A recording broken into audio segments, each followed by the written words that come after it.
Hi everyone, Vortex 259 here. Welcome back to Let's Play Dragon Warrior 3 for the Game Boy Color. Since the last time we met, I've spent some time level grinding in and around the town of Rimuldar. If you've had a chance to watch the previous video that was posted, you probably know that I spent a lot of time fighting Metabels, which appear quite frequently in this area. And I was quite efficient at defeating those little metal monsters thanks to Matt's Bedragon spell. So take a look here. You can see I've gained a few levels. Hero is now level 40. Glenn and Pete have reached level 39, and Matt is now level 36. And both Pete and Matt have learned some nice new spells. Let's take a look here. You can see Pete has finally learned the Infermost spell, but probably the nicest spell he learned is the Revive spell. Revive will do what it says. It will revive a fallen comrade, and it will work 100% of the time, and it will restore all of their HP after revival, versus the Vivify spell, which may or may not work, but when it does, it only recovers half the fallen comrade's HP. So Revive is definitely a nice spell to get. As far as Matt goes, he's also learned the Infermost spell, and he learned the Blazemost spell at the top of the list. That only works against one monster, but it does a lot of damage. And let's see, he also learned the Open spell there at the bottom. That will open a locked door. Not too useful at this point in the game, but there it is nonetheless. So there you have it. Okay, today we're going to explore the town of Rimuldar, and inside we are going to find some really nice treasure, a couple of really nice items. So that's good to look forward to versus the just run-of-the-mill treasure we normally get in towns. But let's get to work here and see what this town has to offer. And I guess we can start off by talking to the welcoming committee here. This lady says, "Welcome to the town of Rimuldar." Now we'll notice right away that there is a weapon and armor shop available here in this village. There's some decent items here, I guess, but the problem is everything's just really expensive here. Look at that. You'll have to drop 25,000 gold if you want the Falcon Sword. The Falcon Sword will attack twice per round, which can be nice, I guess. Nothing really too special about the Bastard Sword. Really won't increase Glenn's HP or Glenn's attack much, and it will take Hero's attack down, so I probably won't waste my gold buying one of those. I may eventually get an Ogre Shield for Glenn that will take his defense up 10 points. Don't quite have enough gold for that yet. And if I want to get 2 great helmets for +7 to my defense, I'll have to grind for 70,000 gold. So there you have it. I may do that off screen eventually. Don't have enough gold at this point in time. We've got a warrior down here. He says, "I saw an old man standing at the western tip of this island. Where could he have gone?" Well, if you play Dragon Quest 1, you probably know what awaits at the western tip of this island. Well, I guess for now we can start off by exploring the southern part of town. This little kid says, "Are you going to fight the Demon King too? You're a little late. I'm sure Ortega will do the job." So it looks like Hero's father Ortega is still just a few steps ahead of him. He's already been to this town, and his name is already well known here. Just can't catch up with that guy, can we? Let's talk to this old man. He says, "I pity the great hero Ortega. I've heard that he was lost at sea, without the means for crossing the water to the Demon King's castle." Oh, come on, you don't believe that, do you? I mean, come on. Ortega is a survivor, man. He survived falling into a volcano. He survived the perils of the Dark World. Surely he's not going to let a little thing like the sea stop him from crossing. Well, maybe we'll run into Hero's father eventually. I mean, everything's kind of building up to it. I would kind of expect that. Well, if we go down here, there's a temple here. Actually, if you go upstairs, you'll find a priest, or you can find the normal priest services. This lady says, "You say there's a world filled with light above this world?" I find that too much to believe. Well, it's true, lady. We come from the world of light, and you live in the world of darkness. Here's a fortune teller. The fortune teller says, "When the magical drop lights the darkness, a bridge made of a rainbow will form at the western end of this island." That's right.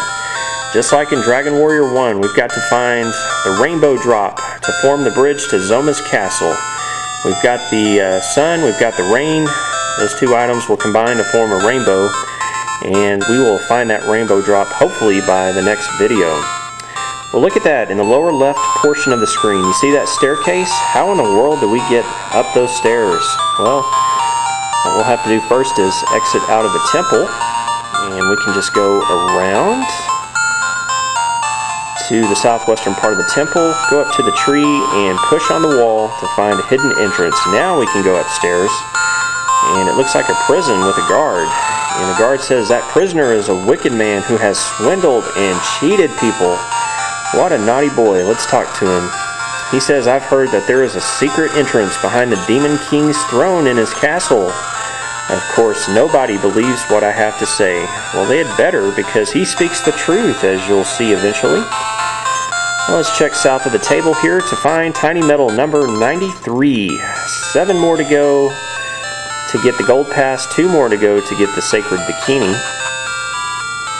Alright, we can exit out here. Let's go this way now. And let's talk to this fighter down here. He says, I'm really worried. I wonder if anyone has disturbed the things that I left at the inn. I have something important that Ortega left in my care. Hero's father left an important item in this man's care. Well, shall we? Yeah, let's do. Let's go raid the dresser here. By the way, the inn here costs about 80 gold per night if you want to stay here. Well, let's see what's in the dresser. We will find the toughness rock. Well, that can't be what Ortega left in this man's care. We found one of those toward the beginning of the game. There's got to be something else. Well, look down there in the lower right portion of the screen. There's a locked door. Aha! I bet there's something down there. Let's go check it out. Well, you know, Matt went to all that trouble to learn the open spell. Let's see if it works. Matt casts open, and it will open the unlocked door, but we already had the key for it, so that's really a useless spell. Well, looky here, we have a treasure chest, and inside the treasure chest we're going to find the life ring that we've heard so much about. That's a nice accessory to get because it will increase vitality substantially, but not only that, it will recover the wearer's HP for every step they take.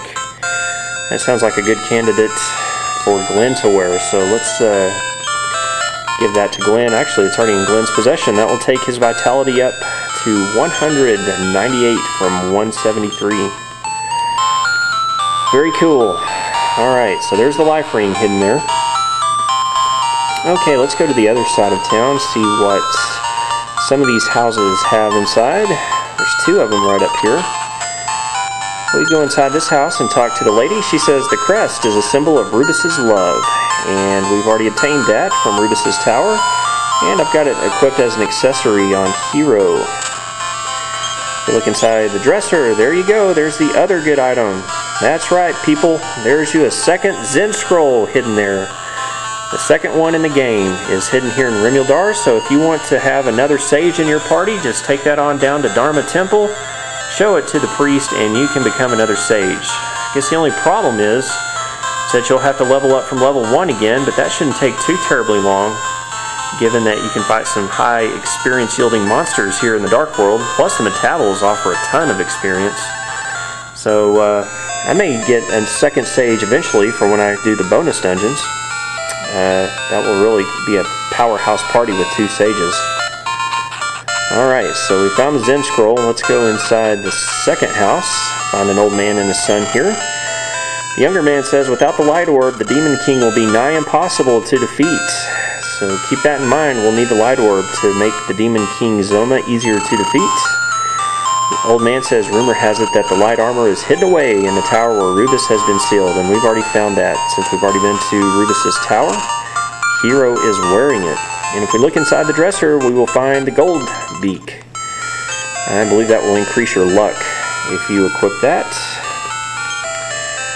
Let's peer into the base here to find another tiny metal. Tiny metal number 94 right there.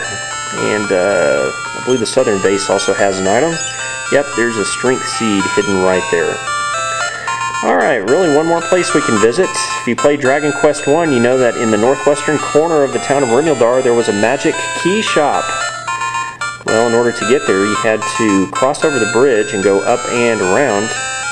Look at that. There's still a lady looking for her lover. He told me to meet him at the edge of town, but he's late. How insulting. Guess that's kind of an ode to Dragon Warrior 1. I believe in Dragon Warrior 1. There was a lady looking for her boyfriend who was waiting at the opposite end of the town. Alright, this is the magic key shop, or it is in Dragon Warrior 1. In Dragon Warrior 3, it's just a man who would like to make magic keys.